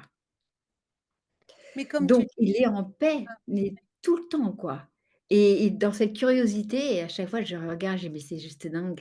C'est un vieux dauphin, quand on le regarde, on a l'impression que c'est un nouveau-né. C'est la curiosité, la rencontre, la la joie de la rencontre avec l'autre et qui le met en permanence, dans cet état de joie. Il dit qu'il reçoit beaucoup, hein, de toute façon, lui-même. Lui-même reçoit beaucoup d'amour. Il vit des choses difficiles dans la mer, mais il reçoit beaucoup d'amour des hommes et ça le nourrit aussi, c'est un échange. Donc en fait, ça nous amène, à cette responsabilité. C'est vrai que j'en avais parlé dans le livre. Après je me suis dit: «Mais oui, mais moi c'est ma façon de vivre, je me sens toujours responsable». Mais en fait non, c'est pas vrai. Il nous invite en fait, quelle est la personne qui peut trouver cette paix? Mais c'est déjà malgré tout le contexte, c'est en nous. C'est retrouver cet espace. Alors j'entends souvent des gens, hein, j'ai rencontré souvent des gens qui disent: «Mais comment veux-tu que je sois en paix moi? Quand je vois tout le désastre qu'on fait vivre à la terre». Par exemple, un agriculteur, une fois que j'avais emmené en voyage et lui où il voit ses vignes qui s'appauvrissent, il voit la terre qui s'appauvrit, il dit: «La terre et la mer, c'est la même chose» et moi je souffre de voir mes vignes comme ça parce que je suis en lien avec mes vignes. J'ai «Oui, mais si toi, tu leur apportes, eh bien, des belles énergies, de l'amour, de la confiance et tu vas voir que ça va participer à ce que ta la terre aille mieux et c'est ça aussi, l'invitation. pas si tu Heu, connais Jean Toby? mais Jean-Toby Patrice en parle dans son dernier livre, hein. Tout à fait, J donc ah oui, il y a aussi c'est une interview, sur cette chaîne, où effectivement, hein, il montre bien que l'intention par rapport aux plantes, c'est aussi un monde complètement à découvrir et la science s'intéresse de plus en plus maintenant, aux plantes. J'ai pensé aussi à ça tout à l'heure quand tu disais: «Les dauphins aiment les plantes». Il a pu montrer aussi que, les arbres aiment les plantes et que les vibrations dont qu'on peut transmettre, de façon sonore, eh bien, sont beaucoup plus intenses quand, un enfant s'approche d'un arbre et par exemple quand, il parle du cas d'un homme qui a tapoté sur le tronc d'un arbre, quoi, enfin un peu comme boxer mais pour jouer et où à ce moment-là, l'arbre, cesse, d'émettre, hein, alors qu'il émet beaucoup, beaucoup quand ce sont des enfants. Donc ça aussi, c'est un monde à découvrir et cette ah ouais, connexion qu'on peut avoir avec le tout. Et moi, je crois qu'on peut déjà commencer à la maison parce que la plupart des gens ont des animaux domestiques, ah ouais. d'animaux de compagnie. Moi, ma chatte est décédée l'année passée, mais j'avais une communication télépathique. Alors les gens ne me croyaient pas et je disais: «Ben voilà, je vais la faire revenir maintenant» et donc je l'appelais et elle revenait. Au début, les gens, enfin, à qui je vivais me disaient: «Oui, mais c'est parce que c'est plus ou moins l'heure à laquelle elle rentre». Je dis: «Bon, ben, on va faire ça à des heures complètement improbables et oui, effectivement, à un moment, les gens seront bien obligés de constater que oui, j'ai beau, prendre n'importe quel moment de la journée, je l'appelle, elle arrive. Alors ça commence avec mes petites chattes, mais elles sont encore un petit peu petites, donc ça va encore un petit peu dans tous les sens. Donc cette conscience, ça s'apprend aussi au quotidien avec ce qui nous entoure directement. Exactement, exactement, c'est tout à fait ça et ça nous fait du bien, hein, quand on voit que ça répond effectivement, donc c'est ça qui est merveilleux au quotidien La avec, joie, tu la disais. c'est ça et c'est ça la joie que ça procure. Ce retour à cette, joie de la connexion et du coup c'est l'enfant, enfin voilà, comme l'enfant a de toute façon, l'enfant il se sépare pas de ça, hein. C'est en devenant adulte qu'on se on de nouveau on se sépare, on fragmente, mais quelque part effectivement pour l'enfant, c'est naturel et donc oui, c'est ça qu'on recontacte, c'est cette joie, de la oui, oui, de la présence, et de la réponse, dans des mondes subtils. Ça, c'est moi, je suis en train de vivre une expérience particulière en ce moment avec mon père qui est sur le départ de sa vie, là, ce sont les derniers jours et au fur et à mesure, et bien, j'ai alors que la mort était un sujet tabou, pendant son vivant, beh, quelque part, là, effectivement, c'est on les mots qui sont donnés sont effectivement la joie de, oui, la séparation physique, mais on va continuer dans cette joie de connexion. Bien sûr, sans on le sait qu'il ne faut pas solliciter, hein, mais qu'en tout cas, heu la la connexion du cœur, elle est il y a pas de elle est On peut connecter de temps en temps, ce qu'il faut voilà, pas embêter voilà, tout le temps. Hein, si voilà, par exemple, moi je prends toujours cette métaphore, si quelqu'un est en voyage et que tous les jours on lui téléphone en disant: «Je peux pas être heureux parce que tu n'es pas là» et pleurer, pleurer, bien sûr, la personne ne va pas profiter de son voyage. Par contre, si on téléphone à quelqu'un qui est en voyage en disant: «Voilà, j'ai un pépin, est-ce que tu peux m'aider? Comment est-ce qu'il faut faire encore avec l'ordinateur?» La personne sera ravie de nous aider. Eh bien, je pense qu'avec les personnes décédées, c'est un peu la même chose. Si on les embête tout le temps, si on pleure tout le temps, ça voilà, empêche, leur évolution. Mais c'est ça. si on les appelle de temps en temps pour un coup de main, je pense qu'ils sont ravis de nous aider. Hein, puisque moi, c'est ce que je fais en thérapie. Je fais de la communication avec les défunts en thérapie, donc en Ah, hypnose et en EMDR. Donc OK.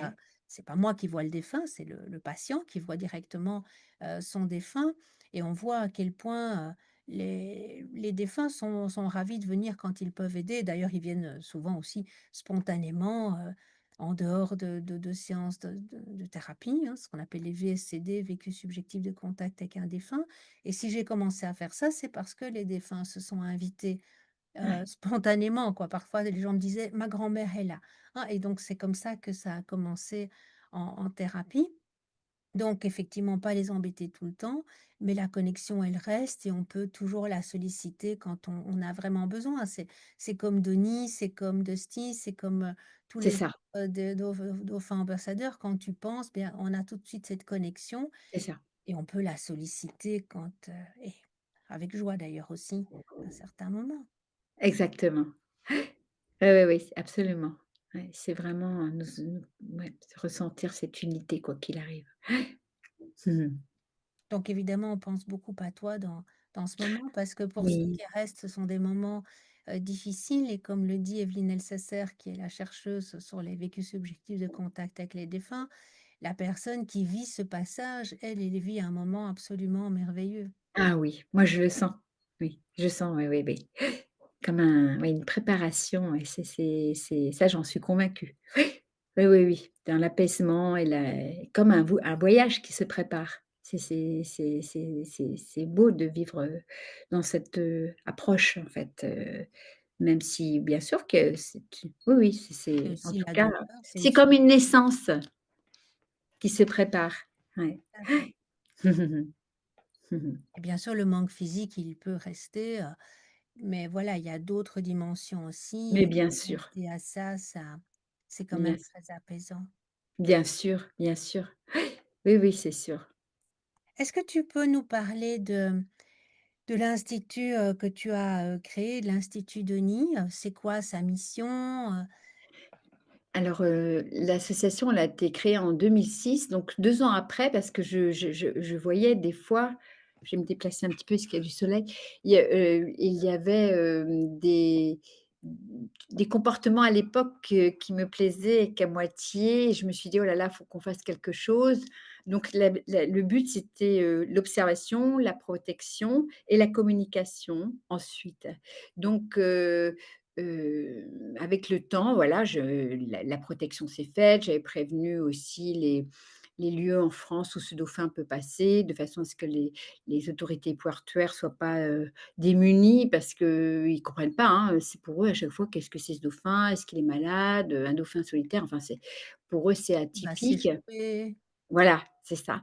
Donc bon, il y a eu tout ce travail de fait, de sensibilisation et puis ensuite, la communication, bah, oui, c'était à travers, donc des conférences pour, faire ce lien, en sachant que moi, j'ai toujours été très proche du lien animal et donc pour moi, les dauphins étaient un peu ambassadeurs de leur espèce, mais aussi ambassadeurs de l'océan et aussi ambassadeurs du règne animal en général. Parce que, oui, il y avait une volonté, en tout cas dans l'association, de dire voilà, le règne animal n'est pas considéré à sa juste valeur, avec toujours ce sentiment d'infériorité de l'homme au-dessus de tout et ça a été, pendant longtemps, aussi, un engagement à essayer de communiquer sur ce thème et depuis, quelques années, suite au conseil de Dony, ce qu'il me montrait, c'était d'aller, intervenir, ensuite, dans les écoles pour participer à faire de la sensibilisation sur, l'écologie de la planète, l'écologie de l'océan et comme j'ai une formation au départ aussi de relaxologue pour ados, et enfants, et bien, j'ai mêlé en fait maintenant ça se fait tout seul, mais à l'époque, c'était pas facile, proposer mes interventions en faisant de la sensibilisation, mais aussi en proposant je dis: «On peut pas s'occuper de la planète si on n'est pas à l'aise avec notre propre planète, si on ne connaît pas notre corps» et donc je proposais des séances de relaxation en lien avec l'énergie des dauphins et des baleines. Et donc j'interviens aussi bien, ben là, après les vacances, je vais intervenir, donc dans une, école maternelle, dans une toute la semaine, de maternelle au sixième dans un collège en Normandie, après dans le sud de la France. En fait, c'est, à chaque fois, j'ai l'impression que Donnie est dans la salle, j'ai l'impression que les enfants sont dans le même état que si on était allé voir les dauphins. C'est-à-dire qu'en fait, il y a un process. Au début, ils sont on passe par les films. Alors donc j'ai ça me facilite les choses parce qu'effectivement, ils me voient avec le dauphin, donc ils peuvent s'identifier et dire que je raconte pas des histoires.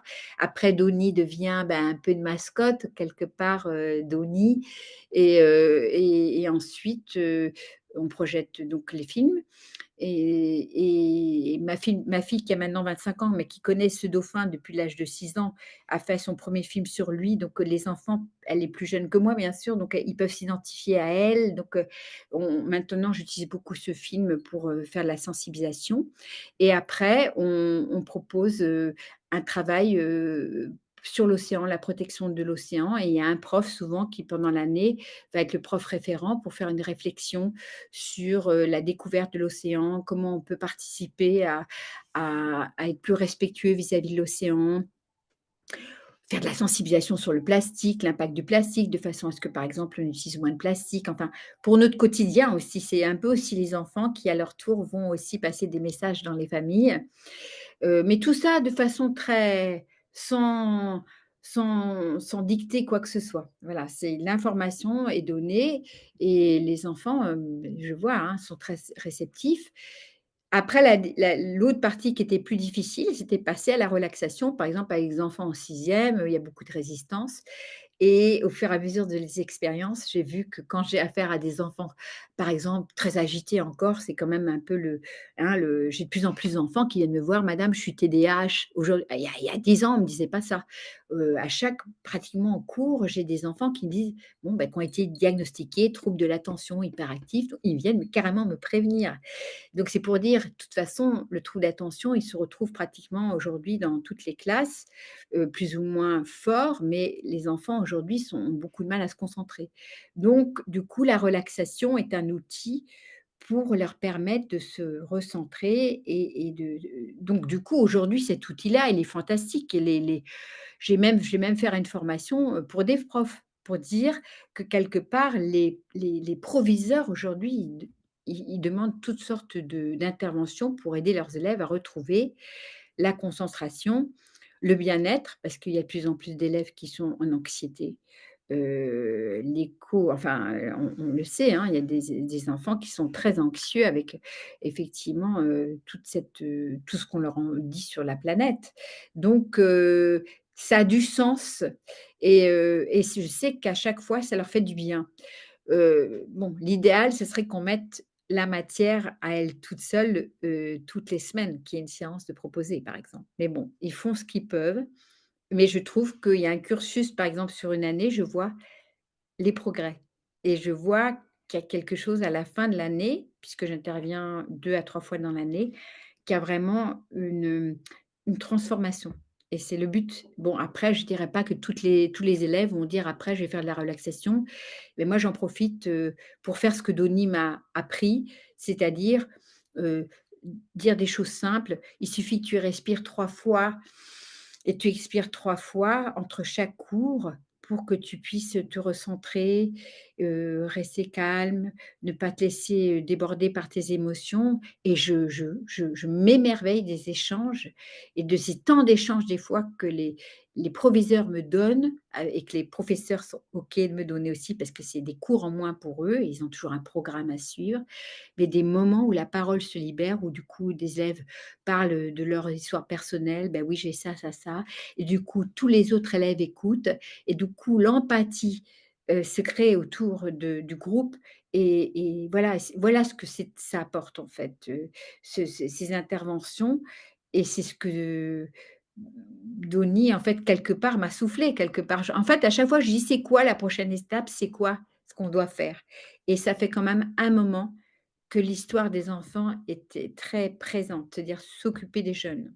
Parce que c'est vrai, on s'occupe beaucoup, on se trouve qu'on parle beaucoup de choses, mais en fait, les enfants, les jeunes ont besoin sont en souffrance. C'est vrai. Donc, faut les aider. Donc en fait, voilà, maintenant l'Institut Doni, le la principale activité, c'est ça, c'est l'axe qui est choisi, que je sens juste, voilà, cohérent. Est-ce que tu peux aussi nous dire un petit mot de tes élixirs et aussi, de l'oracle? Alors, oui, les élixirs, par exemple, c'est des pour l'instant et c'est pas du tout, c'est à l'état d'expérience, mais les élixirs, c'est, lors de mes voyages parce que, j'organise des voyages pour aller rencontrer les dauphins libres, dans le respect, totalement, aux Açores et petit à petit, j'ai, ressenti, par moments que, de prélever en respectant de l'eau de mer avec la présence, par exemple, des cachalots ou de telles, baleines ou de tels dauphins, c'était aussi une façon de ça je c'est bien que tu me poses cette ces questions parce que quelque part, les dauphins, ils nous invitent aussi à aller dans cet état vibratoire, en fait, qui fait que, plus on cultive, cette musique intérieure comme on accorde un instrument, plus, moins on est, plombé par les énergies, par lesquelles on peut l'être quand on regarde, des nouvelles tristes, hein. Il ne s'agit pas de se couper du monde, mais il s'agit de ne pas absorber effectivement les énergies qui vont nous aussi nous aspirer vers le bas.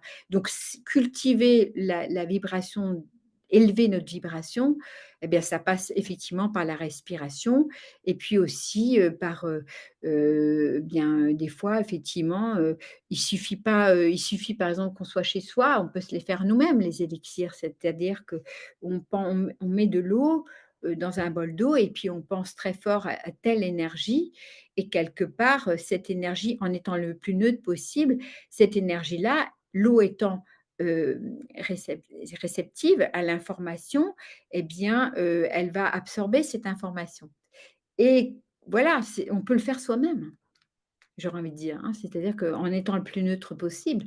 Donc moi, je l'ai fait en étant en présence des dauphins, des baleines, des raies globular maintenant parce que maintenant j'ai une nouvelle passion. Enfin, une découverte encore, parce que l'océan, c'est sans fin, hein, on rencontre des êtres, l'océan à lui tout seul, c'est une planète, hein, donc en fait, on rencontre des êtres incroyables et là, maintenant, j'ai rencontré cet été, d'autres des raies globulables qui ont été complètement magiques, dans la volupté, l'aisance, la la la la douceur, la tranquillité. Bon, bah, voilà, ça m'arrive 2 fois de demander si je peux voilà, prélever cette eau en présence de ces êtres et donc ça participe à contacter des énergies. Donc moi après, j'ai des amis ostéopathes à qui je dis: «Voilà, est-ce que tu peux me dire, toi, si cette, eau-là imprégnée avec cette énergie, ça fait du bien?» Voilà, c'est est-ce que ça participe à sachant qu'on est rempli d'eau et bien, quelque part, et bien, cette énergie-là, on peut la mettre quelques gouttes dans notre verre d'eau et ça va peut-être aussi élever notre taux vibratoire.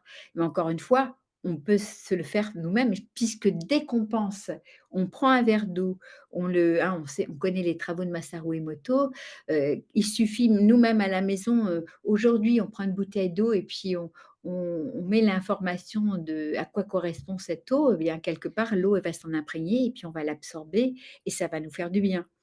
Donc ça, c'est pour les élixirs. Ensuite, l'oracle, eh bien, c'est en fait, Hachette qui m'a contactée il y a 2 ou 3 ans, qui avait à l'époque aussi qui a toujours d'ailleurs, une section d'oracles, qui s'appelle le lotus et l'éléphant. C'est des oracles que, voilà, on écrit et ils m'ont contacté pour écrire sur, les mammifères, les dauphins et tous les autres créatures, océaniques. Donc je l'ai écrit en communication pratiquement télépathique. Pas toujours, des fois elle me faisait reprendre parce que comme c'est un oracle, il faut aussi elle trouvait que j'écrivais trop sur l'animal, mais que je m'adressais pas assez à l'humain, de voir qu'est-ce que l'humain va en retirer. Donc des fois, il y avait aussi, l'hémisphère gauche, hein, qui écrivait aussi par rapport à qu'est-ce que, cet, animal peut t'apporter si tu as fait ce tirage. Mais dans l'ensemble, beh, oui, beh, franchement, je trouve que c'est très beau parce que c'est juste, en fait, à chaque fois que les gens font un tirage et je peux me permettre de dire: «C'est très beau» parce que c'est pas moi que je félicite là-dedans, c'est les messages des cétacés qui sont tellement, des fois je pleurais en écrivant, certains c'était tellement touché par la beauté du plan de conscience de l'âme de certaines baleines, par exemple. C'est-à-dire, c'est arrivé, bah, j'étais touchée parce que peut-être que moi, dans mon humain que je suis, je ne suis pas encore arrivée à transcender, arriver à ce point de résilience, d'amour au point de pardonner les choses les plus terribles et elles sont mais dans des vraiment dans cet état d'amour, heu, voilà, extraordinaire quoi. Donc j'étais tellement touchée par les messages qui sont transmis. Donc en fait voilà, suivant ce que l'on tire, beh, il y a un message, que ce soit, du poisson lune, des dauphins tachetés qui parlent beaucoup de par exemple de la lumière, de l'importance de contacter cette lumière et d'informer nos cellules avec cette lumière.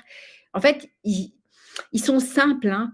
Ils donnent, et c'est les animaux, c'est simple, en fait. Ils donnent des clés et puis, ben, il suffit juste de les appliquer, sans partir dans des méditations qui durent 3 heures. Il y a même une petite méditation à la fin, heu, qui était proposée pour, effectivement se relier à cet animal guide un peu quelque part, qui a un message une énergie à nous apporter à un moment présent, quoi. C'est ça l'oracle. C'est vrai, bon, c'est dommage, l'éditeur a arrêté, l'édition parce que, voilà, c'est comme ça, en fait, à un moment donné, ils font beaucoup de suivi. C'est ça les grandes éditions, en fait et après, ils arrêtent la diffusion parce qu'il était diffusé un peu partout. Mais après, voilà, comme ils ont arrêté de faire des oracles, eh bien, ils ont arrêté la distribution. Voilà, mais c'est pas grave, peut-être que je retrouverai un autre éditeur pour le rééditer parce que c'est vraiment, très, très beau, c'est très complet en fait, c'est Donny qui a ouvert la porte sur cet univers et de cet univers, et bien, on a rencontré les globicéphales, enfin moi j'ai rencontré toutes sortes de mammifères marins et tous sont quand même en commun, ce plan de conscience, chacun avec leurs énergies différentes, mais d'être en paix. C'est chez en tout cas chez les mammifères, dauphins et baleines, ils sont vraiment tous dans cette, dimension-là. Et pour terminer, dis-nous un petit mot de ces voyages que tu organises.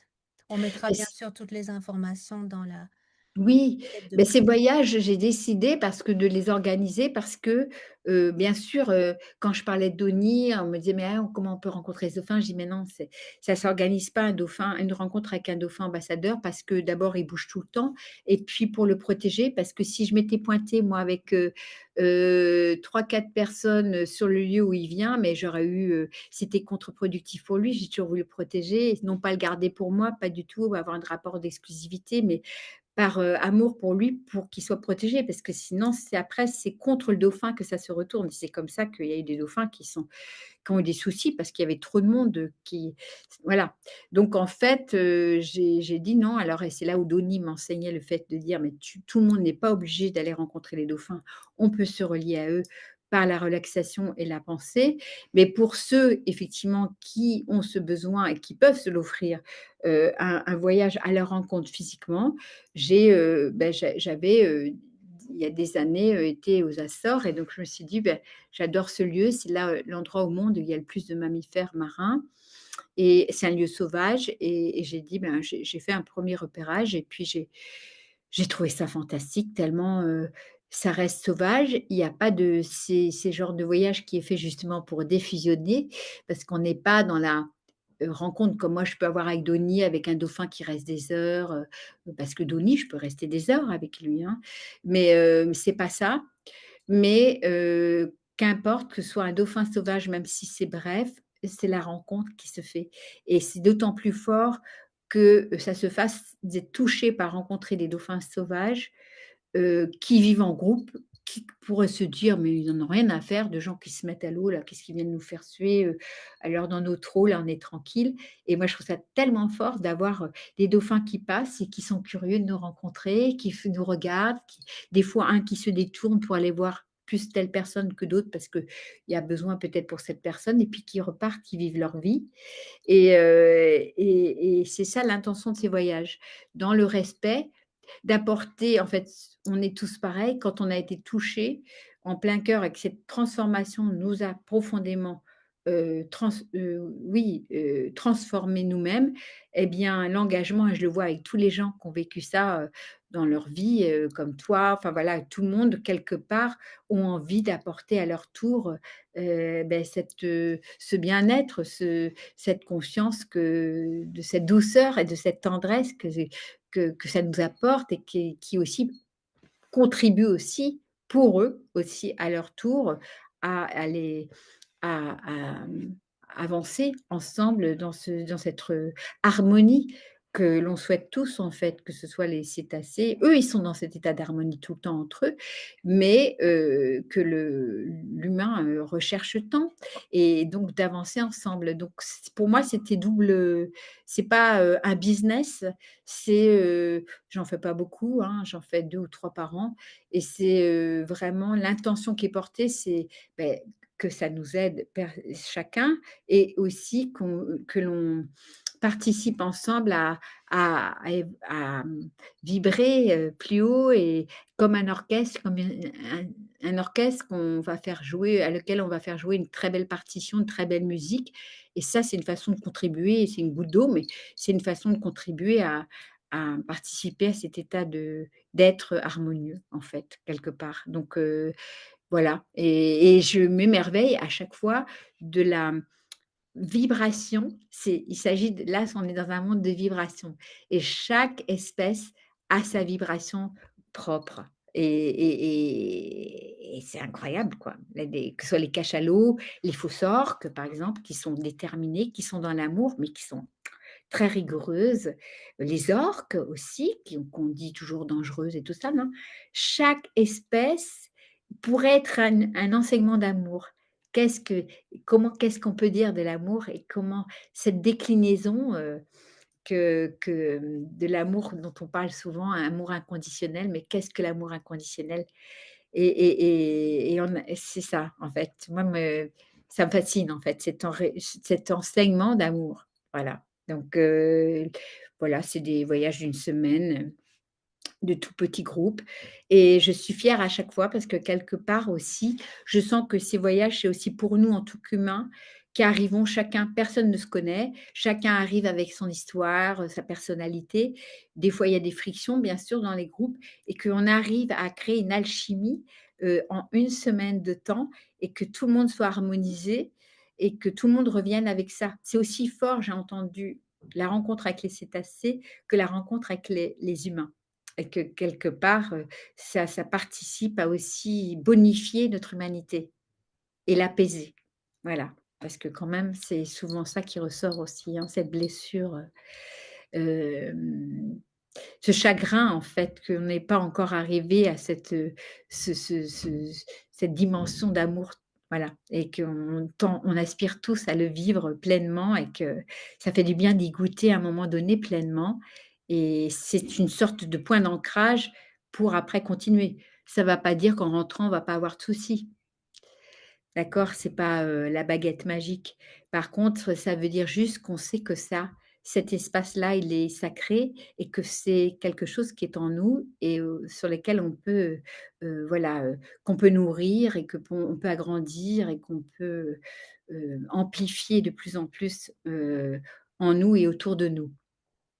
Voilà, c'est ça l'intention de ces voyages et donc participer aussi après à cet océan qui se répare et moi j'ai une amie, Marie-Guétaine, qui organise par exemple tous les mois, une méditation à distance tous les premiers vendredis pour les océans. Parce que qu'est-ce que chacun peut de nous faire à son niveau, de chez lui pour aussi dépasser sa propre personne et servir aussi, bah, le bien commun, l'humanité, et tous les et l'univers, on pourrait dire, hein, puisque quelque part, c'est effectivement, tout cet espace-là, de la vie, le vivant.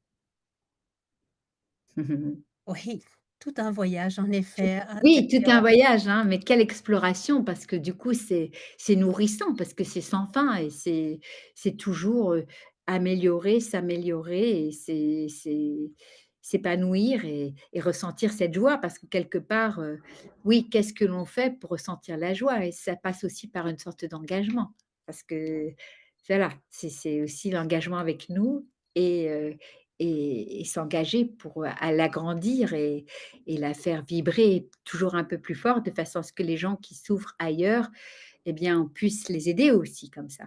Donc c'est pas égoïste et narcissique et perché en fait, hein. C'est presque, enfin moi je dirais, voilà, après chacun fait comme il le sent, mais c'est vrai que c'est presque enfin une sorte, intérieurement, on peut pas faire autrement. Alors qu'est-ce que tu as envie de dire comme mot de la fin pour clôturer cet Mmh. entretien passionnant? Oh, alors qu'est-ce que j'aurais envie de dire en me rapprochant le plus de ce dauphin qui est quand même mon aspirateur, beh, de que chacun de vous, heu, beh, trouve, en fait un point d'ancrage et qui fait vibrer, il y a pas besoin d'avoir de grandes, missions ou vocations, ce qui compte c'est de cultiver effectivement déjà, quelque chose qui nous fait vibrer, à l'instant présent dans notre journée, et qui participe à nourrir cette joie et c'est ça passe par des petites choses, juste écouter une musique qui fait du bien et que quelque part, c'est ça, de nourrir cet